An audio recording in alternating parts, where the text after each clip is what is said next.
Machine হাত দিতে পারি, হিট হয়ে যায়, কিন্তু এটা আমরা হাত দিতে পারবো। এটা একটা লাইট জ্বলছে, তার সাথে হাত দিতে পারবো। এটা গরম হয়ে যাবে মেশিনটা, এর যে রেটা বেরোবে, এই রেটা কি হচ্ছে আমাদের চুলে দিতে হবে, বুঝতে পেরেছো? এটাই হচ্ছে আমাদের চুলের জন্য উপকার, এই রেটা। এটা হাই ফ্রিকোয়েন্সি একটা মেশিন।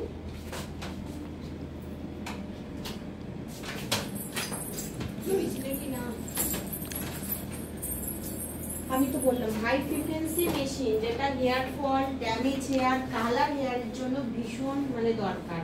যেরকম আমাদের হাইড্রা ফেশিয়ালে মাস্কটা দিতে হয়, তো কালারিং যে মাস্কটা দিতে হয়, সেরকম হেয়ারের জন্য। এবার তুমি বলবে যে এটা কোন হেয়ারে আমরা ব্যবহার করবো। বেশিরভাগ ড্যামেজ হেয়ার, ব্রেকেজ হেয়ার, যে অনেকে দেখবে চুল রুট থেকে ওঠে, চুল ব্রেকেজ হয়। ব্রেকেজ হেয়ার আমরা কোনগুলোকে বলি, যেগুলো রুট থেকে ওঠে, গোড়া থেকে যেগুলো উঠছে সেটা কিন্তু আমাদের গোড়া থেকে উঠে যাচ্ছে।